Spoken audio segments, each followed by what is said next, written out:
Hello my dear students. हम लोग अभी रिलेशन चैप्टर के कुछ लेक्चर्स को आपने चैनल पे देखा होगा। आज हम लोग बात करने वाले हैं रिलेशन में ही एक टॉपिक का कॉन्ग्रुएंस मॉडल। ढेर सारे बच्चे का डॉट्स आ रहा है व्हाट्सएप के थ्रू। थोड़ा सा बीच में गैप भी था क्योंकि ऑनलाइन के और भी प्लेटफॉर्म पे हम लोग अभी रेगुलर लाइव हैं। ढेर सारे बच्चे डेली वहाँ मुलाकात होती है, बट यूट्यूब पे कंटिन्यू रहेंगे। रिलेशन को आज हम लोग फिनिश करेंगे एक दो प्रॉब्लम के साथ, एक कॉन्सेप्ट के साथ। इसके जस्ट बाद हम लोग फंक्शन, जो सबसे स्पेशल सेक्शन है 12 का, उसको भी देखने वाले हैं। तो आज रिलेशन में हम लोग बात करेंगे कन्ग्रुएंस मॉडुलो। कन्ग्रुएंस मॉडुलो, इस टर्म को आप ध्यान में रखें। चलिए मैं पहले इसको डिफाइन कर दूं, ये है क्या पहले जान लीजिए। लेट कर लिया। A and B are any two integers, any two integers. A और बी कोई दो इंटीजर है, इंटीजर आप जानते होंगे। And m be any positive integer, ध्यान में रखेंगे, m be any positive integer such that a minus b is divisible by m। मतलब a और b का जो डिफरेंस होगा ना, वो m से डिविजिबल होगा। आपको पता है a b कोई दो इंटीजर है, m एक पॉजिटिव इंटीजर है। अगर a माइनस बी m से डिविजिबल हो गया तो आप ऐसा बोल सकते हो, then it is said to B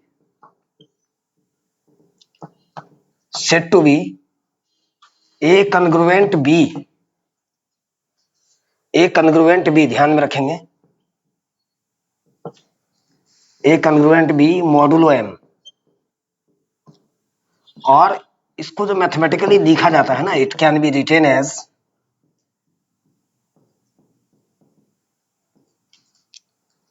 A congruent b modulo m. Numerically आप ऐसे समझिए कि अगर मैं ये लिखूं कि 10 कन्ग्रुएंट 2 मॉडुलो 4, तो आप आसानी से समझ जाएंगे इस बात को। इसका मतलब 10 माइनस 2, तो 10 माइनस 2 आपको पता है 8 होगा। 8 4 से डिविजिबल है, 8 4 से डिविजिबल है, तो हम लोग बोल सकते हैं कि 10 कन्ग्रुएंट 2 है मॉडुलो 4। अब यहाँ से डॉट्स किस तरीके से आता है, तो इस चीजों को पहले हम लोग नोट कर लेना। उसके बाद मैं डॉट्स एक देख लेता हूँ। एक क्वेश्चन में लिख रहा हूँ यहाँ से। क्वेश्चन इस तरीके से दिया हुआ था, so that the relation congruence modulo 3 in the set of integers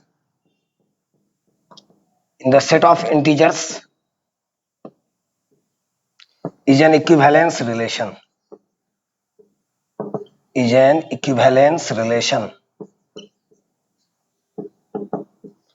अब यहां से देखिए, इसको पहले इस रिलेशन को मैथमेटिकली फॉर्मुलेट करना पड़ेगा। बोला कि एक रिलेशन है जिसका बात हो रहा है, सेट जो है यहाँ पे इंटीजर का सेट है। मतलब रिलेशन को जिस सेट पे डिफाइन किया गया है वो सेट इंटीजर का है। और बोल रहा है कन्ग्रुएंस मॉडुलो 3, इसका मतलब किसी दो इंटीजर का डिफरेंस 3 से डिविजिबल होगा। तो इस रिलेशन को मैथमेटिकली लिखना पड़ेगा। बाकी आप उसके बाद खुद से आप रिफ्लेक्सिव, सिमेट्रिक, ट्रांजिटिव दिखा सकते हैं। पता है इक्विवेलेंस के लिए क्या सब होना चाहिए। तो इसको मैथमेटिकली कैसे लिखेंगे ये देख लीजिए। R is equal to a b. R एक रिलेशन है जिसमें ए बी पेयर है, such that a minus b is divisible by 3, divisible by congruence modulo 3 है, तो इसका मतलब 3 से डिविजिबल होने का बात हो रहा है। क्योंकि ए और बी मतलब कौन किस दो नंबर का डिफरेंस, ये तो क्वेश्चन में मेंशन नहीं किया है, तो हमें अननोन टर्म लेना पड़ेगा। वैसे भी रिलेशन अननोन टर्म में होना चाहिए। अब जैसे अगर हम लोग बात करेंगे, जैसे हम लोग इसके अंदर में बात करेंगे, अब रिलेशन आपने फॉर्मुलेट कर दिया, तो चलिए अब देखिए, रिलेशन अगर फॉर्मुलेट कर दिया तो अब रिफ्लेक्सिव, सिमेट्रिक, ट्रांजिटिव तो हम लोग आसानी से कर सकते हैं।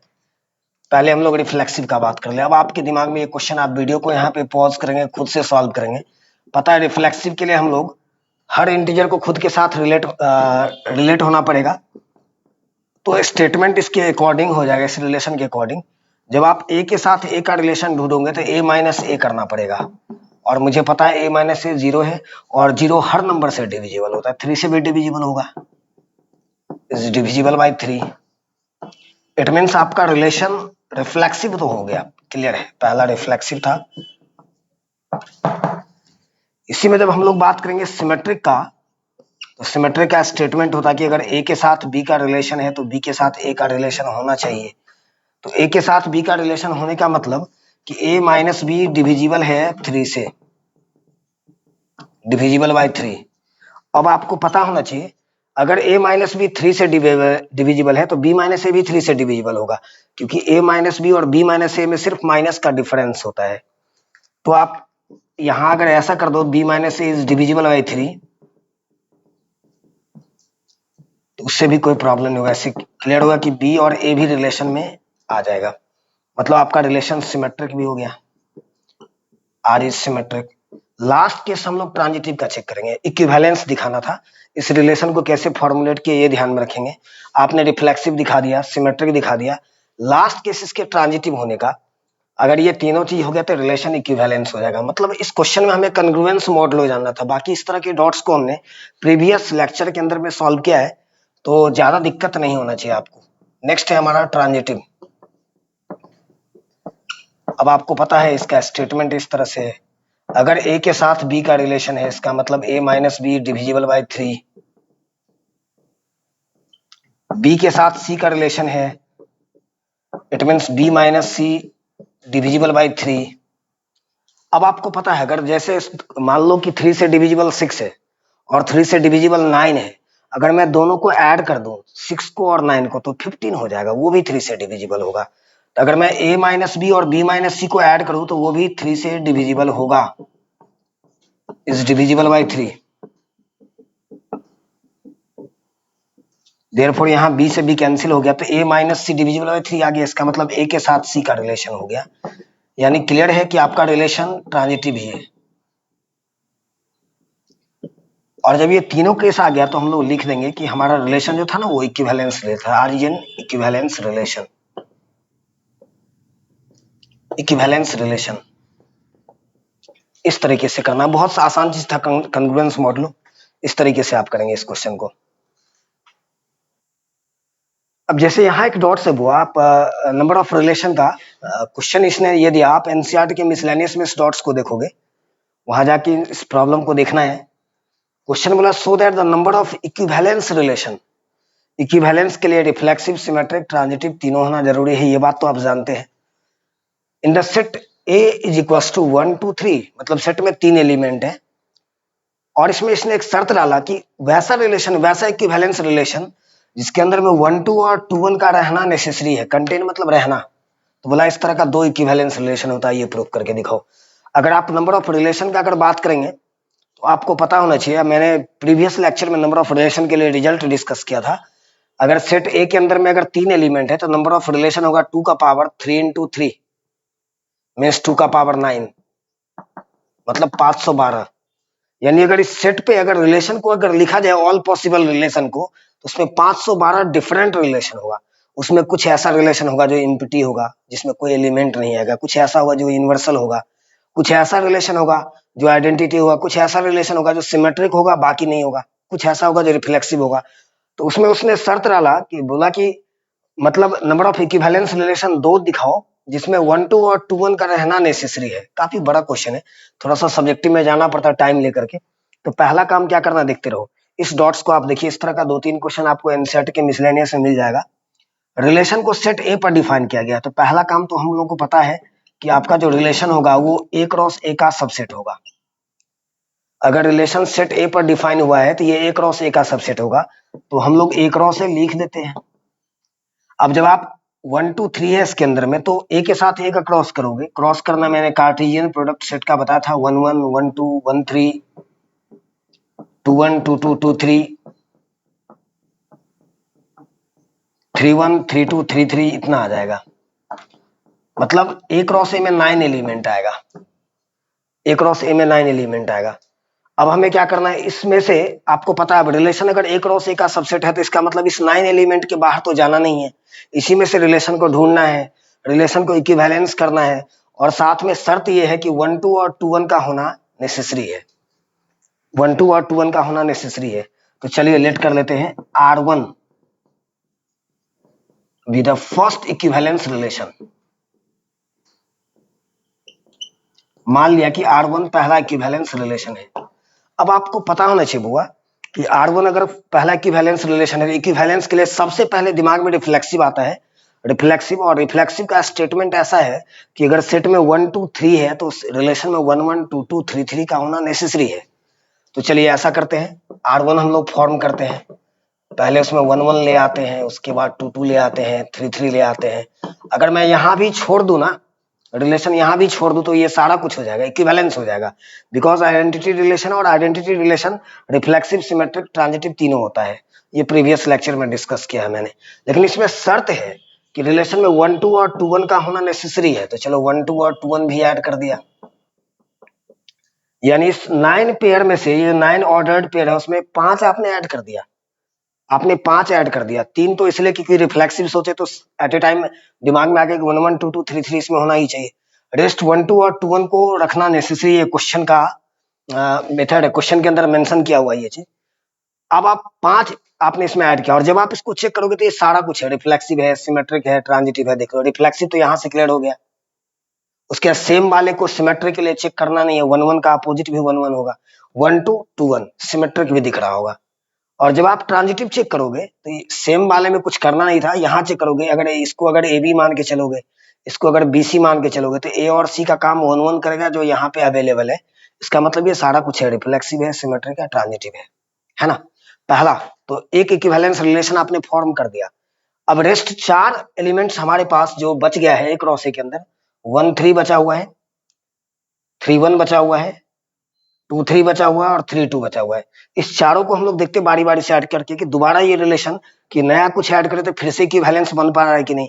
अब ऐसे भी क्वेश्चन में बता चुका है, लिख चुका है कि आप अगर आप इस तरीके से फॉर्म करोगे तो 2 इक्विवेलेंस रिलेशन होगा।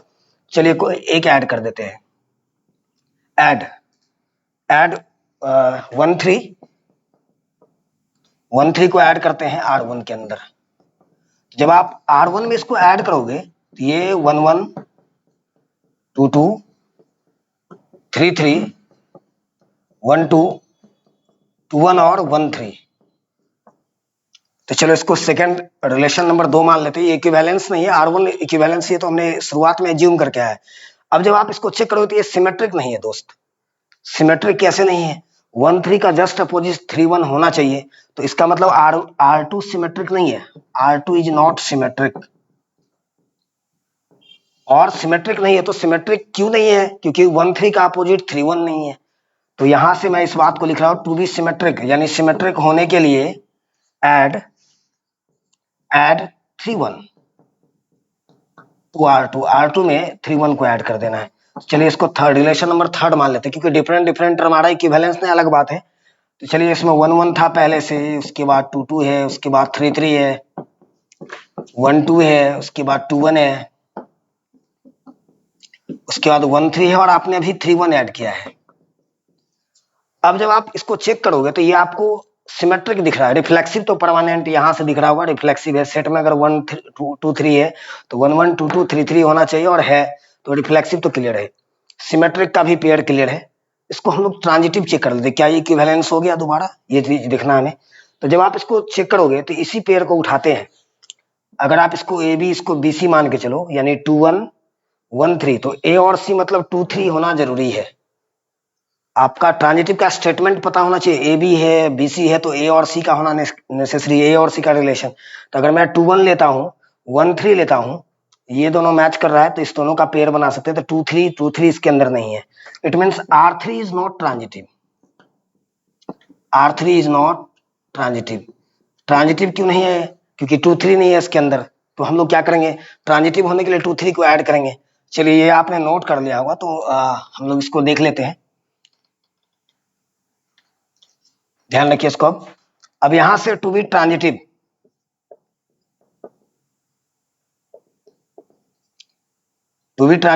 ऐड 2 1 1 3 2 3 नहीं था तो 2 3 को ऐड करते हैं। और आपको पता होना चाहिए इसके अंदर में एक रो से में जो 4 एलिमेंट बच गया था ना, अपने 1 3 बच गया था, 3 1 बच गया था, तो ये दोनों तो ऐड कर ही चुके हैं हम लोग। और हम लोग को इसमें 3 1 भी ऐड करना पड़ा है, 1 3 3 1 भी ऐड करना पड़ा है। अभी हमारे पास 2 एलिमेंट हमने ऐड किया है, 5 पहले से हमने इक्विवेलेंस करके देखा था, 1 3 और 3 1 ऐड कर चुका है। हमने अभी बताया कि 2 3 का होना नेसेसरी है ट्रांजिटिव होने के लिए, तो 2 3 ऐड करेंगे। चलिए इसको फोर्थ रिलेशन नंबर 4 मान लेते हैं। तो इसमें अब आ जाएगा 1 1 2 2 3 3 1 2 2 1 1 3 3 1 और 2 3 हमने ऐड किया इसको ट्रांजिटिव करने के लिए। तो अब ये ट्रांजिटिव तो हो रहा है, ये ट्रांजिटिव तो हो रहा है, बट आप जब देखोगे अब इसको, तो अब ये सिमेट्रिसिटी इसका फेल कर गया, सिमेट्रिक नहीं है। यहाँ तक कोई बात ही नहीं, इसका अपोजिट पेयर है, 1 3 का 3 1 है, 2 3 का 3 2 होना चाहिए। तो लास्ट 3 2 बच गया था 9 एलिमेंट में, 8 तो हम लोग अप्लीकेशन कर चुके हैं। तो फाइनली हम लोग क्या करेंगे ना, ऐड कर देंगे इसमें 3 2 टू बी ट्रांजिटिव, ट्रांजिटिव होने के लिए, सॉरी सिमेट्रिक होने के लिए। तो फाइनली आप R5 में आते हो, और जब आप इसके अंदर में 2 3 के बाद 3 2 ऐड ही कर दोगे, तो फाइनली हमारा रिलेशन A क्रॉस A का सारा एलिमेंट ले लेगा, A क्रॉस A का सारा एलिमेंट ले लेगा। मतलब जैसे मैंने एक ऐड किया तो सिमेट्रिक नहीं था, दूसरा ऐड करना पड़ा। इस चीज को आप देखिए, यहाँ पे इक्विवेलेंस ये तो क्लियर है, आप जब चेक करोगे रिफ्लेक्सिव सिमेट्रिक ट्रांजिटिव तीनों है।